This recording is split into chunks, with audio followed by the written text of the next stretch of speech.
Hello. ఈరోజు మనము అక్కినేని నాగేశ్వరరావు గారు, బిఎన్ రెడ్డి గారి దర్శకత్వంలో వహించిన ఏకైక చిత్రం 'పూజాఫలం' గురించి మాట్లాడుకుందాం.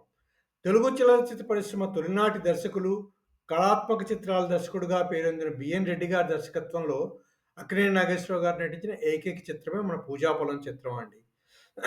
బిఎన్ రెడ్డి గారి పూర్తి పేరు బొమ్మిరెడ్డి నరసింహారెడ్డి గారు. వీరు విజయ నాగిరెడ్డి గారికి సోదరులు. దక్షిణ భారతదేశంలో మొట్టమొదటిసారిగా దాదాసాహెబ్ ఫాల్కే అవార్డు గ్రహీత కూడా వీరే. ఆ తర్వాత పద్మభూషణ్ అవార్డు గ్రహీత కూడా. 1939 నుంచి 1969 వరకు 30 సంవత్సరాల్లో వీరు నిర్మించిన తెలుగు చిత్రాలు 11 మాత్రమే. ఒక చిత్రం ద్విభాషా చిత్రం 'రాజమకుటం'. అంచేత ఒక చిత్రం తమిళంగా వేసుకుంటే మొత్తం 12 చిత్రాలుగా చెప్పుకోవచ్చు. 30 సంవత్సరాల్లో 12 చిత్రాలు తీసిన దర్శక నిర్మాతగా మిగిలారు బిఎన్ రెడ్డి గారు. ఇకపోతే బయట నిర్మాతలకు వీరు 2 చిత్రాలు మాత్రమే తీశారండి. ఆ రెండిట్లోనూ ఒకదానిలో అక్కినేని నాగేశ్వరరావు గారు హీరోగా నటించారు. 1957లో 'భాగ్యరేఖ' సినిమా పొన్నలూరి బ్రదర్స్ వారికి తీశారు. నందమూరి తారక రామారావు గారు, జమున గారు హీరోయిన్స్. రెండో సినిమా 1964లో శ్రీ శంభు ఫిల్మ్స్ వారికి తీసిన చిత్రం 'పూజాఫలము'. అక్కినేని నాగేశ్వరరావు గారు, సావిత్రి గారు, జమున గారు ముఖ్య పాత్రధారులు. జగ్గయ్య గారు మరో ముఖ్య పాత్రధారి. ముందుగా మనం అక్కినేని గారితో వీరు తీసిన చిత్రం 'పూజాఫలం' గురించి మాట్లాడుకుందాం. 'పూజాఫలం' జనవరి 1, 1964 సంవత్సరం విడుదలైంది. అక్కినేని నాగేశ్వరరావు గారికి జంటగా సావిత్రి గారు, జమున గారు, జగ్గయ్య గారు ఇంకో ముఖ్య పాత్రలో నటించారని చెప్పుకున్నాం కదా! ఈ చిత్రం నిర్మాతలు నమ్మినమంటూ తీసిన శ్రీ శంభు ఫిలిమ్స్ వారే ఈ చిత్రాన్ని కూడా నిర్మించారు. ఇకపోతే ఈ సినిమా కథ గురించి మాట్లాడుకుందామా? ముందుగా మునిపల్లి రాజా గారు రాసిన 'పూజారి' అనే నవల ఆధారంగా ఈ సినిమా తీశారండి. ఈ సినిమాకి డివి నరసరాజు గారు సంభాషణలు రచయిత. సంగీతం సాలూరు రాజేశ్వరరావు గారు. పాటలన్నీ సూపర్ హిట్. తర్వాత సినిమా కథలోకి వెళ్తే మధు అక్కినేని నాగేశ్వరరావు గారి పాత్ర జమీందార్ పాత్ర. అమాయకుడు, అందరూ అతన్ని వేళాకోళం చేస్తూ ఉంటారనమాట. అతని భవనంలోనే అద్దెకుంటున్న వారి అమ్మాయి వాసంతి ఈ పాత్ర జమున గారు ధరించారు. మధుతో స్నేహంగా ఉంటుంది. దాన్ని మధు ఆ స్నేహాన్ని తన ప్రేమగా భావిస్తాడు. పై చదువులకని మధు బయటికి వెళ్తాడు. అక్కడ మధుకి శ్రీరామ్ జగ్గయ్య గారు వేసిన పాత్రతో పరిచయం అవుతుంది. ఆ పరిచయం స్నేహంగా మారుతుంది. తర్వాత మధు చదువు పూర్తి చేసుకొని తిరిగి వచ్చేసరికి వాసంతి కుటుంబం ఇల్లు ఖాళీ చేసి ఊరు కూడా ఖాళీ చేసి వెళ్ళిపోతారు. వారు ఎక్కడికి వెళ్లారో మధుకి కూడా తెలియదు. కానీ మధుకి ఒక ఉత్తరం ద్వారా తెలుస్తుంది. వాసంతి తనని సోదరుడిగా చూస్తుంది తప్ప ఇంకేమీ విషయం లేదని. దాంతో అతను కొంచెం బాధపడతాడు. తర్వాత మధు మేనేజర్ గారి అమ్మాయి సీత. దాయాదుల గొడవ వలన ఏమవుతుందంటే మధుకి తను ఉంటున్న భవనం ఖాళీ చేయాల్సి వస్తుంది. ఆ సమయంలో మధు తన మేనేజర్ గారి ఇంట ఆశ్రయం పొందుతాడు. అక్కడ సీత మధుకి చేరువగా అవుతుంది. తర్వాత మేనేజర్ ఇంట్లో ఇంకో కుట్ర జరుగుతుందనమాట. మేనేజర్ కాకుండా దాయాదులు ఇంకో కుట్ర చేస్తారు. ఆ దాయాదుల కుట్రలో యాక్సిడెంట్ జరిగి అందులో మధుకి మా పాత సంగతులు మర్చిపోతాడు. అప్పుడు తర్వాత శ్రీరామ్ వచ్చిన తర్వాత మధుని మళ్ళీ మామూలు మనిషిగా చేయడానికి వాసంతి సహాయంతో మామూలు మనిషిగా ఎలా చేశాడన్నదే మిగిలిన కథ. అందులో సావిత్రి గారి సహాయం ఎంతున్నది కూడా మిగిలిన కథలో చూపిస్తారు. ఆ చిత్రం అలాగే పూర్తయి అక్కినేని మధు సీత వివాహంతో సినిమా ముగుస్తుందండి. ఇకపోతే ఈ చిత్రంలోని పాటలన్నీ సూపర్ హిట్ పాటలే. 'పగలే వెన్నెల', 'జగమే ఊయల' అన్న పాట ఒకటి చాలా ఫేమస్ పాట. అలాగే 'నిన్న లేని అందమేదో నిద్రలేచినెందుకో' అన్న పాట కూడా ఇంకో ఫేమస్ పాట. 'శివదీక్ష పరులారా' అన్నది కూడా ఇంకో పాట. ఇది సావిత్రి గారు మీద తీశారు. అవి పాటల గురించి విశేషాలు. ఈ పాటలన్నీ సూపర్ హిట్ ఈ సినిమాలో. అది సాలూరు రాజేశ్వరరావు గారి సంగీతం అద్భుతంగా ఉంటుంది ఈ సినిమాలో నుండి. తర్వాత 1964 జనవరిలో 3 చిత్రాలు రిలీజ్ అయ్యాయి. అందులో 3 చిత్రాల్లో జనవరిలో అక్కినేని నాగేశ్వరరావు గారు 3 చిత్రాలు రిలీజ్ అవ్వడం ఇదివరకు మాట్లాడుకున్నాం మనం కూడా. ఒకటి 'పూజాఫలం' ఫస్ట్ రిలీజ్ అయింది. తర్వాత 'ఆత్మబలం', తర్వాత 'మూగమనసులు' ఒకే నెలలో వచ్చాయి. అయితే ఆ రోజుల్లో 'పూజాఫలం' రిలీజ్ అయిన తర్వాతే 'ఆత్మబలం' పోస్టర్‌లు కూడా వచ్చాయట. అక్కినేని నాగేశ్వరరావు, సరోజాదేవి గారిది 'వానపాట' పోస్టర్ ఒకటి ఉంది కదండీ! ఆ పోస్టర్ చూసి బిఎన్ రెడ్డి గారు నాగేశ్వరరావు గారిని పిలిచి, మిస్టర్ నాగేశ్వరరావు ఇలాంటి పోస్టర్స్ వేస్తే నా సినిమా ఏమైపోతుంది అని వాపోయారని వినికిడి. ఇది కూడా ఎక్కడో డివి నరసరాజు గారే తన కథలో రాసినట్టున్నారు. ఇకపోతే 'పూజాపురం' సినిమాని హిట్ సినిమాగానే చెప్పుకోవచ్చండి. 2 కేంద్రాలు పైగా 100 రోజులు ఆడింది. ఆ తర్వాత 2 కేంద్రాలు 100 రోజులు ఆడింది కాబట్టి మనం హిట్ సినిమా కిందే లెక్క వేసుకోవచ్చు. కానీ అనుకున్నంతగా మిగిలిన చిత్రాల్లాగా ఆడలేకపోయింది. ఎందుకంటే 'ఆత్మబలం' ఉంది. తర్వాత 'మొగమనుసులు' కూడా అదే నెల వచ్చిన చిత్రాలు. ఇవండి అక్కినేని నాగేశ్వరరావు గారు, బిఎన్ రెడ్డి గారి దర్శకత్వంలో నటించిన ఏకైక చిత్రం 'పూజాపురం' విశేషాలు. అలాగే బిఎన్ రెడ్డి గారు, సావిత్రి గారితో కూడా తీసిన ఏకైక చిత్రం 'పూజాపురం.' ఇంకే చిత్రంలోని సావిత్రి గారు బిఎన్ రెడ్డి గారి దర్శకత్వంలో నటించలేదు. అంటే అక్కినేని నాగేశ్వరరావు గారితో విడివిడిగాను, అలాగే అక్కినేని నాగేశ్వరరావు, సావిత్రి గారి కాంబినేషన్‌లో కూడా బిఎన్ రెడ్డి గారి దర్శకత్వంలో వచ్చిన ఒకే ఒక సినిమా 'పూజాఫలంగా' చెప్పుకోవచ్చండి. ఇకపోతే వాహిని బ్యానర్ మీద బిఎన్ రెడ్డి గారు తీసిన మిగిలిన చిత్రాల గురించి ఒకసారి మాట్లాడుకుందాము. సాధారణంగా ఈయన 1939లో మొదలెట్టారు దర్శకత్వం చెప్పాం కదా! ఆ రోజుల్లో చిత్తూరు నాగయ్య గారు హీరోగా ఉండేవారనమాట. అంచేత వీరు తీసిన మొదటి 4 చిత్రాల్లోని చిత్తూరు నాగయ్య గారే హీరో. తర్వాత చిత్తూరు నాగయ్య గారు నటుడే కాదు, ఆయన గాయకుడు, సంగీత దర్శకుడు కూడా. అందుచేత వీరి మొదటి 4 చిత్రాలకి సంగీత దర్శకత్వం కూడా చిత్తూరు నాగయ్య గారే వహించారు. ఆ సినిమాలేవంటే 1939లో వచ్చిన 'వందే మాతరం' చిత్తూరు నాగయ్య గారు, కాంచనమాల గారు నాయికలు. 1940లో వచ్చిన 'సుమంగళి' చిత్రం చిత్తూరు నాగయ్య గారు, మాలతి గారు నాయికలు. 1941లో వచ్చిన 'దేవత' చిత్రం చిత్తూరు నాగయ్య గారు, కుమారి గారు నాయికలు. 1945లో 'స్వర్గసీమ' వచ్చిందండి. ఇందులో ముఖ్య పాత్రధారులు చిత్తూరు నాగయ్య గారు, జయమ్మ గారు, భానుమతి గారు.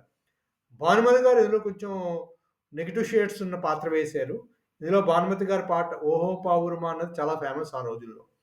ఇదండి. ముందు 1939 నుండి 45 వరకు బిఎన్ రెడ్డి గారి నిర్మాత దర్శకత్వంలో వాహిని పిక్చర్స్ బ్యానర్ మీద వచ్చిన 4 చిత్రాలు. నాగయ్య గారు హీరోగా వచ్చిన 4 చిత్రాలు. ఆ తర్వాత 1951లో మళ్ళీ బిఎన్ రెడ్డి గారు తీసిన సినిమా 'మల్లీశ్వరి' వాహిని పిక్చర్స్ బ్యానర్ మీద. ఎన్టీ రామారావు గారు, భానుమతి గారు ఈ చిత్రంలో నాయికలు. ఇదొక కల్ట్ క్లాసిక్ సినిమా. సాలూరు రాజేశ్వరరావు గారు ఈ చిత్రానికి మ్యూజిక్ డైరెక్టరు.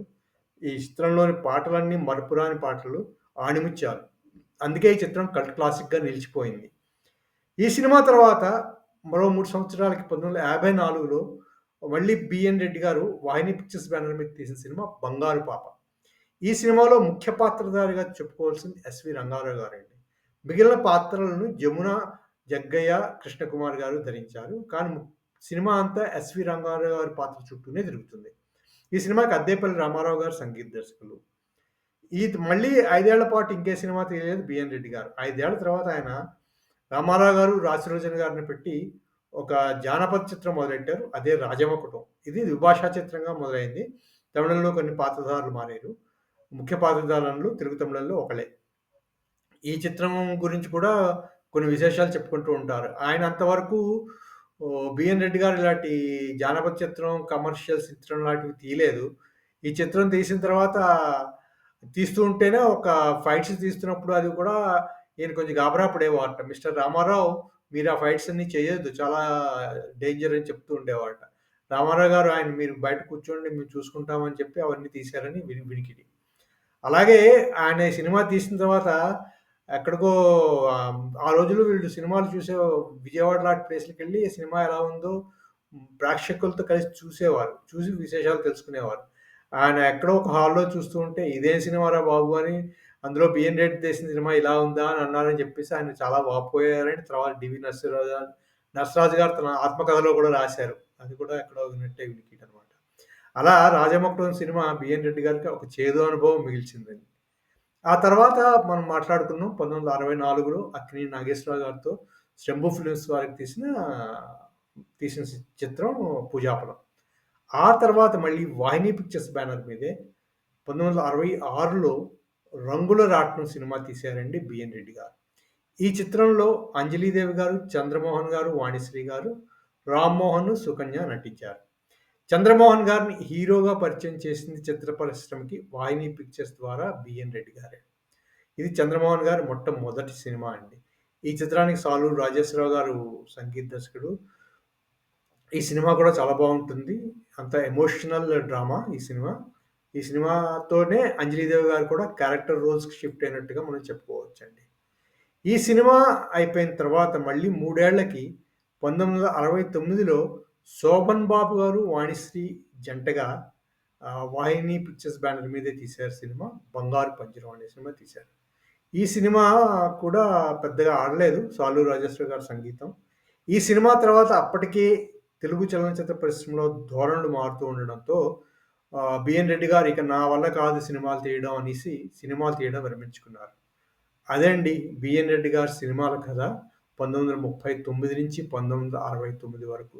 తీసినవి చాలా తక్కువ సినిమాలైనా కూడా 'ఆణిముత్యాలు' లాంటి సినిమాలు తీశారు. ఆయనకి 2 కల్ట్ క్లాసిక్స్ మిగిలాయి. ఒకటి 'మల్లీశ్వరి' ఇంకోటి 'బంగారు పాప'. ఆ 2 సినిమాలు ఆయనకి చాలా మంచి పేరు తెచ్చిన సినిమాలు. ఇకపోతే 'బిఎన్ రెడ్డి' గారి హీరోలను చూసుకుంటే 'నాగయ్య' గారితో 4 సినిమాలు తీశారు. అలాగే 'రామారావు' గారితో తెలుగులో 3 సినిమాలు, తమిళ సినిమా 'రాజమకుటం' వేసుకుంటే 4 సినిమాలు, అక్కినేని నాగేశ్వరరావు గారితో ఒక సినిమా తీశారు. ఎస్వి రంగారావు గారితో ఒక సినిమా, చంద్రమోహన్ గారితో ఒక సినిమా, శోభన్ బాబు గారితో ఒక సినిమా తీశారండి.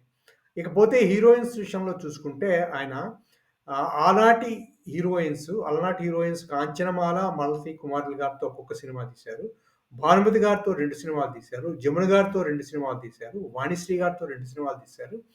సావిత్రి గారితో ఒకే ఒక్క సినిమా తీశారండి. అదండి 'బిఎన్ రెడ్డి' గారి హీరోయిన్స్ విశేషాలు. ఇకపోతే వీరి చిత్రాలకొచ్చిన అవార్డ్స్ గురించి మాట్లాడుకుందాము. 1955లో వచ్చిన 'బంగారు బాప' సినిమాకి బెస్ట్ రీజనల్ తెలుగు ఫిల్మ్ కింద రాష్ట్రపతి రజత పథకం వచ్చిందండి. 1957లో ఈయన బయట తీసిన 'భాగ్యరేఖ' చిత్రానికి సర్టిఫికేట్ ఆఫ్ మెరిట్ వచ్చింది. అలాగే 1966లో వీరు తీసిన 'రంగుల రాట్నం' సినిమాకి బెస్ట్ రీజనల్ ఫిల్మ్ తెలుగు ఫిల్మ్‌గా రాష్ట్రపతి రజత పథకం వచ్చింది. ఇకపోతే అలనాటి ఆంధ్రప్రదేశ్ ప్రభుత్వం వారిచ్చే నంది అవార్డ్స్ కూడా వీరు తీసిన 2 సినిమాలకు కూడా వచ్చాయి. అది 1966లో వచ్చిన 'రంగుల రాట్నం' సినిమాకి బంగారు నంది అవార్డ్ వచ్చింది. అలాగే 1969లో వచ్చిన 'బంగారు పంజరం' సినిమాకి కాంస్య నంది అవార్డ్ మూడవ ఉత్తమ చిత్రంగా వచ్చిందండి. అవండి 'బిఎన్ రెడ్డి' గారి చిత్రాల విశేషాలు, వారికొచ్చిన అవార్డ్స్ అండి. అలాగే వీరి దర్శకత్వంలో చెప్పుకున్నట్టు అక్కినేని నాగేశ్వరరావు గారు ఒకే ఒక చిత్రంలో నటించి తన కోరికను కూడా తీర్చుకున్నారు. 'బిఎన్ రెడ్డి' గారి దర్శకత్వంలో నటించాలన్న కోరిక కూడా ఆయనకు తీరింది ఈ 'పూజాపలం' చిత్రంతో అండి. అవండి విశేషాలు. ఈ వీడియో మీకు నచ్చితే లైక్ చేయండి, షేర్ చేయండి. ఇంకో వీడియోతో త్వరలో కలుసుకుందాం.